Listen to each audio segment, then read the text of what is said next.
Hello guys, welcome back sa ating YouTube channel. Kabady mo ko po, dito pa rin sa Babuyang Walang Amoy. So ngayong araw na to guys, pag-uusapan natin ang iba't ibang paraan tungkol sa pag-aalaga ng iba't ibang klase ng baboy. So tara guys, let's go!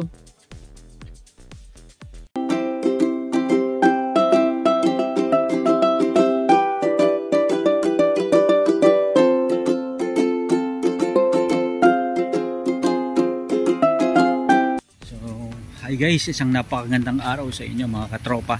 So nandito na naman tayo, Babuyang Walang Amoy. Tara, let's go mga katropa, pag-usapan natin ang tungkol sa pig-aralan, mga iba't ibang topic at kwento tungkol sa pag-aalaga ng mga baboy. Guys, yung maganda kapag meron kang mapapasyalan ng mga farm. So talagang nakaka-relax at saka very refreshing. So eto guys, yung masarap na mag-unwind kapag maraming trabaho at gusto mong makapag yung ma-fresh yung utak mo. So tara, let's go dito sa Babuyang Walang Amoy. So eto guys, naibenta na nga pala guys yung mga alagang baboy dito ng mga partner. So ang natira na lang ay etong buntis na inahing baboy. Ayan, so napakaganda na ng itsura niya. So pag-uusapan natin yan mga katropa mamaya. At syempre, ito naman yung isa sa mga natira na partner. Ayun. Pa, ngayong araw na to, pag-usapan natin. Himay-himayin natin paano nga ba dapat ipagbili o kiluhin ng baboy bago ipagbili. Para at least sigurado kayo, makatiyak kayo, nakikita kayo at hindi kayo malugi at hindi kayo naloloko ng mga kumukuha at bumibili sa inyo ng baboy. Tara, let's go! Ito guys, isa na lang yung alagang baboy dito na partner at meron doon inahin na malapit ng mga anak, ilang araw na lang simula ngayon. So, paano nga ba dapat kiluhin, timbangin ang ating mga alagang baboy kung ito ay ibebenta na natin? Pero bago yan, maraming salamat nga pala sa mga katropa natin sa Vietnam na nagbigay sa atin ng t-shirt na to, mga bakasyonisang Pilipino. Ano? So, maraming salamat, Hanoi, Vietnam. Ayun. So, mga katropa, eto na. Hindi ko natatanggalin to para tuloy-tuloy tayo ng discussion. So, paano nga ba dapat kinikilo, tinitimbang ating mga alagang baboy? So talaga himay-himayin natin paano nga ba ang tamang pagkilo at pagtimbang ng ating mga baboy at ano nga ba ang dapat natin gawin kung tayo ay nagbebenta na. Okay guys, ito maraming mga katropa natin ang nalulugi at marami na rin tayong mga narinig na iba't ibang kwento tungkol sa pagbebenta, pagtitimbang, pagkikilo ng ating mga alagang baboy. Remember guys, kapag tayo ay magbebenta na ng baboy, ibig sabihin ready na ang ating baboy. Wala na tayong pakialam at magagawa sa kanilang kilo dahil yan na yan. Pero meron tayong magagawa para hindi tayo malugi at hindi tayo maloko. Alam nyo ba na sa pagbebenta ng baboy at pagtitimbang ng baboy, dito maaari kang malugi ng libo-libo, lalo na kung marami ang baboy na ibebenta mo. Simulan natin guys. Kapag 10 ang alaga mong baboy at nabawasan ka ng tigi 1 kilo, kung ang kilo ng baboy is 180, tapos 100 kilos yung alaga, yung timbang ng baboy. So kung 1 kilo ang nababawa sa timbang ng baboy, ibig sabihin 180 pesos na yun, di ba? Ipagpalagay na natin na tigto 200 pesos per kilo, guys. Ipagpalagay ng 3 kilo o 4 na kilo ang nabawa sa timbang ng baboy dahil hindi ito natimbang ng tama. Ibig sabihin pala 600 to 800 pesos. Paano kung 5 kilo, 1,000 pesos? E kung may 10 baboy ka, 10,000 ka agad ang nawala sa kita mo, di ba? Masakit yun sa dibdib ng isang magbababoy, lalong-lalo na ng mga backyard aggression.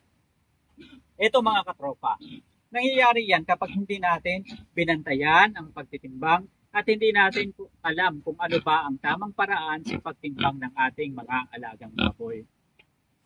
Okay, bago pa tayo guys magbenta, kung alam natin na malapit na nating ibenta ang ating mga alagang baboy, tiyakin na meron na tayong contact na pagbebentahan natin ng baboy. Meron tayong iba't ibang option.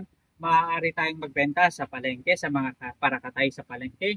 Maaari tayong magbenta sa mga kapitbahay natin o doon sa mga nangangailangan ng baboy. At maaari rin tayong magbenta sa mga tinatawag na biyahero. Dito guys, nagkakaroon ng problema. Kung wala tayong tiwala, hindi natin kakilala o hindi pa natin kabisado ang ugali ng bibili sa atin ng baboy. Importante na tingnan natin yung timbangan na ginagamit. Sa timbangan na ginagamit, malalaman natin kung may daya ba o walang daya.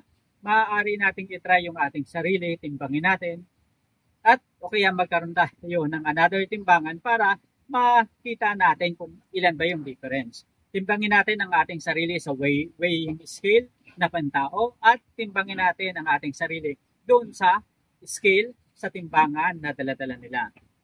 Doon pa lang makikita na natin kung may diferensya. Check natin kung may daya o walang daya ang timbangan na ginagamit kung natimbang natin ang ating sarili sa weighing scale at ikumpara natin doon sa timbangan na ginagamit nila. Kung masyadong malaki yung difference, dapat magduda na tayo at dapat papalitan na natin agad-agad. Ang problema kasi sa ating mga hog racer, lalong-lalo na sa mga backyard hog racer, hindi porke may daladalang timbangan yung bumibili sa atin, yun na kaagad yung timbangan na gagamitin natin at wala na tayong karapatang mamili, mag-suggest o magsabi na palitan yung timbangan na gagamitin. So tayo po bilang isang namumuhunan sa babuyan, tayo po ay may karapatan na magsabi kung talagang hindi tayo kontento doon sa timbangan na ginagamit. Kalawang paraan para hindi tayo madaya at makaiwas sa maling pagtitimbang ng baboy ay gumamit ng timbangan ng bayan na maaaring matagpuan sa mga munisipyo o kung hindi naman sa mga barangay. Maaari nating gamitin, makisuyo, makiusap sa mga katropa at kaibigan natin na may mga timbangan. Katulad na lang ng timbangan na ginagamit sa pagtitimbang ng mga palay na binibenta. So ito makakatulong sa atin para at least makatiyak tayo at makasigurado na yung timbangan na gagamitin talagang tama at totoo. Lalong-lalo na kung sa barangay natin ito at kabarangay natin ang may-ari ng timbangan. Dahil doon at least kahit paano sabihin na natin meron din tayong tiwala. Guys, sa pagtitimbang ng baboy talagang dapat isinasaalang-alang natin yung quality ng timbangan. Kasi sa bawat 1 kilo, 2 kilo, 3 kilo o 5 kilo man na nawawala sa timbang ng ating baboy, ikatumbas niyan yung sakripisyo, hirap at pawis, dugot pawis na pinuhunan natin para mapakain natin, mapalaki ang ating mga alagang baboy. Kaya hindi guys biro-biro yung mabawasan ng timbang ng ating baboy, lalo't higit kung ito ay pangbenta na. Kasi sa ganong sistema guys, alam natin kung gaano kalaki ang sakripisyo na ginawa natin para palakihin yung ating mga alagang baboy. Kaya lang nararapat lamang na dapat totoo at tama, wasto ang pagtimbang sa ating mga alaga para at least bumalik sa atin yung kumpiyansa na kung ano yung pinuhunan natin, kung ano yung sakripisyo at hirap natin, dapat at least pakuha naman natin at tumubo rin naman tayo. Kasi ang presyo guys ng baboy hindi naman laging mataas yan. Minsan dumarating sa mga pagkakataon na talagang halos walang kitain o negative pa ang kinikita ng mga hog racer. Ngayon lang sa mga panahong ito na maganda ang bentahan ng baboy, kaya okay na talagang ngayon lang talaga tayo kumikita ng gusto. At higit sa lahat, medyo maganda-ganda yung kitaan ngayon. May tayong mga katropa na may mga iba't ibang kwento tungkol sa timbangan na katulad niyan. Meron pa nga tayong katropa noon na nakita natin sa mga Facebook, mga hog racer din, na minsan ipinagbibili nila yung kanilang baboy at ang bantay sa kanilang babuyan ay yung kanilang mga ama't ina na may mga edad na. At pagdating nila, napagbili na yung mga baboy na alaga nila, at sasabihin nila tumimbang lang ng 69 kilos, 70 kilos, 59 kilos, 62 kilos na sa tingin nila, yung mga panahon na nagbebenta sila ng mga baboy noon na halos magkakasing laki lang at ganun rin ang sistema ng pagpapalaki nila, hindi naman tumimbang ng ganun kababa yung mga timbang ng kanilang mga alagang baboy. Usually, ang mga timbang ng kanilang baboy, pinakamababa na yung mga 85 kilos. Kaya ingat-ingat rin tayo mga katropa. Kung tayo ay magbebenta ng baboy, tiyakin natin na tayo mismong nag-alaga at nagpakalaki ng ating baboy, inando doon. Huwag nating iasa, kahit nasabihin natin na mga kamag-anak natin yan, huwag nating iasa. Dahil ang mga yan, kapag tinimbang yung baboy, sasabihin nila, eto na yung timbang. Tapos sasabihin yung bumibili, eto yung timbang ng baboy. Siyempre yung mga pinag-iwanan natin, sasabihin, sige, okay na, pipicturan lang nila. Pero hindi nila alam, may mga pabigat na pala, may mga patong na pala, may nabawas na pala sa timbang ng mga alagang baboy. Ayan mga katropa, sa mga lesson nating mga hog racer, lalong-lalo na ng mga backyard hog racer at lalong-lalo na dun sa mga baguhan pa lang at namumuhunan sa negosyo ng pagbababoyan.